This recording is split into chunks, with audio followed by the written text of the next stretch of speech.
సూటిగా సవాలు విసురుతున్నా. తాటి చెట్టు లెక్క పెరిగితే సరిపోదు, దూలం లెక్క ఉన్నావు, దూడకున్న బుద్ధి కూడా లేదని ఆనాడు హరీష్ రావు సవాలు విసిరిండు. మీరు రైతు రుణమాఫీ చెయ్యండి, నేను సిద్దిపేట ఎమ్మెల్యేకు రాజీనామా చేస్తా, మళ్ళా ఎన్నికల్లో పోటీ చెయ్యనని. ఇవాళ ఈ వైరాగడ్డ మీద నుంచి ఖమ్మం ప్రజల సమక్షంలో హరీష్ రావు, నీకు సీము నెత్తురుంటే, సిగ్గు లజ్జ ఉంటే రాజీనామా చెయ్యి. నువ్వు కూడా నీ మామలకనే సిగ్గు లేనోనివైతే ఏట్ల దుంకి సావు అని చెప్పి నేను ఈ సందర్భంగా చెప్పదలుచుకున్నా. ఆయననే నేనన్నా, హరీష్ రావు సిద్ధంగా ఉండు, సిద్దిపేటకు పట్టిన శని పీడ చీడ విరుగడవుతుంది. 15 ఆగస్టు లోపల 2 లక్షల వరకు రుణమాఫీ చేసి తీరుతామని మాట ఇచ్చిన. ఇవాళ 15 ఆగస్టు నాడు మళ్ళీ అదే ఖమ్మం గడ్డ మీద నుంచి ఇవాళ సవాలు విసురుతున్న హరీష్ రావు, నీలో చీము నెత్తురుంటే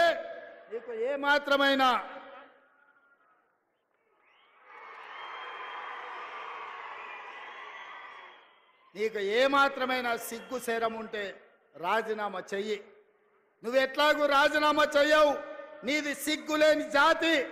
అందుకే ఇవాళ నువ్వు రాజీనామా చేయకపోతే అమరవీరుల స్తూపం దగ్గరకు వచ్చే ముక్కు నేలకు రాజు కాంగ్రెస్ పార్టీ మీద సవాలు విసిరినందుకు తెలంగాణ రైతాంగం క్షమించండి.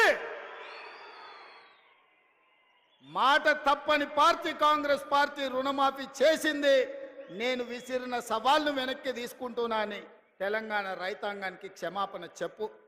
ఇవాళ నేను ఒక్క మాట అడగదలుచుకున్నా, నేను గుర్తు చేయదలుచుకున్న ఈ ఖమ్మం ప్రజలకు, ఆనాడు ఖమ్మం జిల్లా రైతాంగం ఇంతకుముందే మా రామదాస్ గుర్తు చేసిండు. ఆనాడు ఖమ్మం జిల్లా రైతాంగం పండించిన మిర్చికి గిట్టుబాటు ధర అడిగితే గిట్టుబాటు ధర ఇవ్వకుండా దళారులు దోపిడీ చేస్తుంటే, దందాలు చేస్తుంటే ఆ ప్రజలకు కోపం వచ్చి చిర్రెత్తుకొచ్చి తిరుగుబాటు చేసింది. దళారులను శిక్షించి దళారులకు బేడీ లేచి జైలుకు పంపించాల్సిన కేసీఆర్ ప్రభుత్వం ఆనాడు ఈ ఖమ్మం జిల్లా రైతాంగాన్ని అరెస్టు చేసి జైల్లో పెట్టి బేడీ లేచి బజార్లు నడిపించింది. ఆయల్లా రైతాంగానికి అండగా నిలబడడానికి ఈ ఖమ్మం జిల్లాలో నేను పర్యటనకు వచ్చిన. ఆయల్లా మీకు అందరికి గుర్తుండాలి, సంటి బిడ్డను భార్య సంకలు ఎత్తుకొని బస్సులో బేడీ లేచి తీసుకెళ్తున్న భర్తకు తన సంటి బిడ్డను చూపించడానికి పోతే కర్కశంగా పోలీసులు ఆడబిడ్డ మీద దాడి చేసిరు.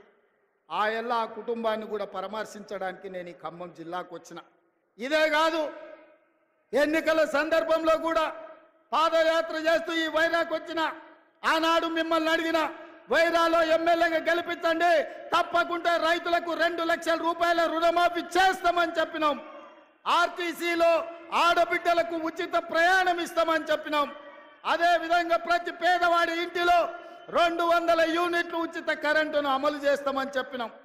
రాజీవ్ ఆరోగ్యశ్రీ పథకాన్ని 10 లక్షలకు విస్తరిస్తామని చెప్పినాం. ఇదే కాదు, పేదవాడి ఆత్మ గౌరవమైన ఆనాడు డాక్టర్ వైఎస్ రాజశేఖర రెడ్డి గారు ఉన్నప్పుడు ప్రతి పేదవాడికి ఇందిరమ్మ ఇల్లు ఇచ్చి గ్రామాలలో, గూడాలలో, తండల్లో ప్రతి దళితుడు, గిరిజనుడు ఆత్మ గౌరవంతో బ్రతికే విధంగా ఆనాడు ఇందిరమ్మ ఇండ్లు ఇస్తే డబుల్ బెడ్రూమ్ ఇండ్లు ఇస్తా అని తెలంగాణ సమాజాన్ని, ముఖ్యంగా దళితులను, గిరిజనులను కేసీఆర్ మోసం చేశాడు. అందుకే పొంగులేటి శ్రీనివాసరెడ్డి గారి శాఖ, గృహ నిర్మాణ శాఖ నుంచి ప్రతి పేదవాడికి ఇల్లు ఇవ్వాలన్న లక్ష్యంతో ఈ సంవత్సరం ప్రతి నియోజకవర్గంలో 3500 ఇందిరమ్మ ఇండ్లు, రాష్ట్రం మొత్తం 4,50,000 ఇండ్లను ఇవాళ పేదలకు మంజూరు చేసి ఇవాళ పేదలను ఆత్మగౌరవంతో బ్రతికించే విధంగా కార్యక్రమాలు తీసుకున్నాం. ఇన్ని